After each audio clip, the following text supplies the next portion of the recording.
Hello everybody, this week's video is not in the usual canon of the Joel Russell Winter video series. Well, it is, because it's all about, it is, I don't know why I said that. But this week's video is an accompaniment. This week's video is an accompaniment to something that I've written, because I do writing as well in that, doing writing and all that stuff. So think of this video as a fine dessert wine to complement the chocolate fondue of my writing. Never had dessert wine, won't ever be able to have dessert wine because I can't drink anymore.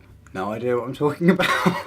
But basically, on the 28th of February is something called Rare Disease Day. And they're quite literal in the naming of these things, so it kind of does what it says on the tin. It is basically a day dedicated to all of those who have a condition, where once they've told somebody, the initial reaction isn't, oh my goodness, I'm so sorry, that's so terrible. It's, oh, what's that then? Which is always coupled with a slightly blank stare.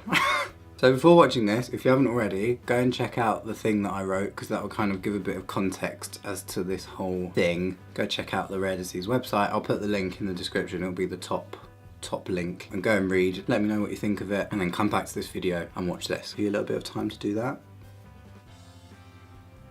Okay, let's go. So, my rare is multiple endocrine neoplasia type 1, as you've read in the post, which you've definitely read. MEN is a genetic condition which causes the body's endocrine system to develop tumours. So in 2016, I had the lucky old chance of these tumours that I have turning cancerous. They were in my pancreas, so I had to have a Whipple's procedure because they'd spread to my liver and my gallbladder, and they basically replumb you. The best way I can describe it is they replumb you so that they take the head of the pancreas out and then attach it to your intestine. I'm not quite sure how it works. Little top tip, if you are having a Whipple's procedure, don't Google Whipple's procedure survival rate a week before you're having it.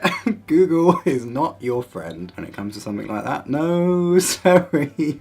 So I was in the hospital, I think about 10 days. So I had my surgery early in the morning, and I was in there, I think, for something like 8 hours. And those 10 days in the hospital felt like a long lifetime. They said I was going to be in there for 2 weeks, and I was like, there's just no way I can do this for 2 weeks. So I ended up tracking how well I was doing by how many tubes and wires and things they were kind of taking out of me. Bearing in mind I started off with, I think me and Mary counted, and it was like 14. So I had an epidural right there with your pregnant ladies. It was brilliant. Completely numb from the legs down.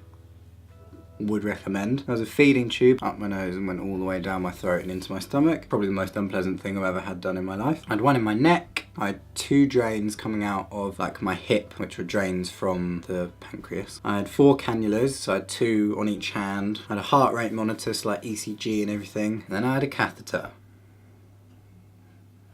The only upside, and this is the only upside, there's only one upside to having a catheter, no other positives, is that, you know, when you've just got into bed and you're all comfy, not that there is getting comfy in hospital, but you know, you get all comfy, you're ready for bed, and then your body suddenly decides that you need to go for a wee.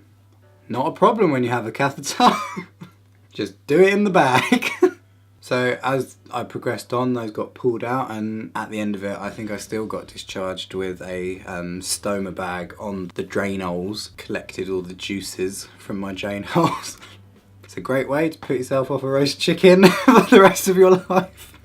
I'm sorry. So yeah, of course, while I was in the hospital, that's why I'm laughing, because it is funny. I mean, it's not, but you've got to laugh or you'll, you know, cry. While I was in the hospital, obviously the pain was pretty intense. A Whipple's procedure isn't the smallest of surgeries you can have. I was told after that it's one of the biggest. Nobody thought to tell me that before, probably for the best. Apparently it's one of the most intense surgeries you can have. The pain while I was in there was treatable with a nifty little morphine button, which was brilliant. Every time you just had a bit of pain, press this magical orange button and you could literally feel it, kind of, you just feel your whole body relax, and that would keep it partially at bay. But the thing I struggled with the most was the physio. So obviously they basically cut me open from just between my pecs all the way down to the bottom of my belly button. All of my core muscle was basically kind of cut into and opened. Like, you don't realise how much you use stuff like that until you actually get to walking about. I'd gone from being a fairly fit 21-year-old guy, wasn't like a complete gym nut, but I kept myself in shape, to literally not being able to walk, like I was completely hunched over. It was like I had a leg like a foot longer than the other one, kind of like walking around in circles. And it was just because my body wasn't doing what I was asking it to do, wasn't processing what was going on in here. I just couldn't do it because my muscles just weren't physically like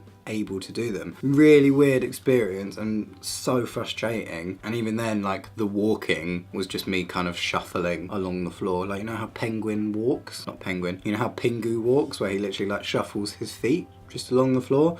That was literally me, and I could only do that with the physio literally like holding me up. So it's pretty scary, like not actually being able to walk. I could talk for 10 hours about my hospital stay. Maybe that's a video for another day, but I just wanted to give you a little snapshot of the main things that I can remember, the main things that stick with me about staying there. Another thing that was a slight issue is I ended up getting in the headspace of, once I'm out of hospital, that must mean that I'm better, recovered, because they wouldn't discharge me if that wasn't the case. Not how it works, apparently.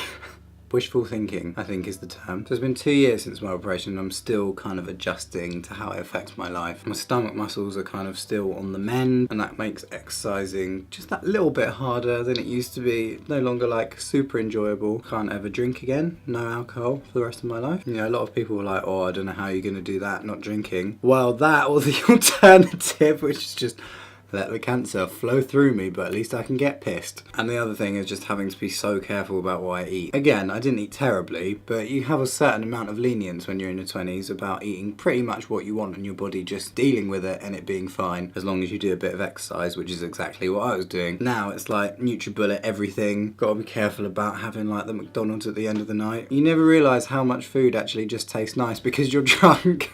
And if I am lax with something that I've eaten, it can cause these pain attacks, which is basically like my intestine kind of sticking together. And all of that stuff is basically why I started this channel. I just wanted to kind of show people that I could integrate a bad thing into my life and make it into some sort of positive. If there's any videos that I have made, or if this one, or if any future videos that I make help at least one person or make one person feel like they're not alone in their condition, that's a success. This is all worth it if that happens to just one person. So yeah, if you have the same disease as I do, if you have MEN or any kind of endocrine related disease, then please go and check out Amend. They've just got a revamp. They have all sorts of links to information, support groups, all sorts of stuff. Anything you could ever need if you've got the condition is on that website. So I do urge you to go and have a look. And you'll also find a very familiar face on the homepage, Muggins. If you'd like to keep up to date with what I do and what I'm up to, then please subscribe. Please like and share the video if you found it useful or entertaining. And even if you didn't, share it anyway, because somebody else might. You never know until you share it. So just share it, guys. Come on, just share it and share alike. Check out some of my other videos if you're new around here. Thank you to Rare Disease Day for raising awareness for people with rare diseases, and I will see you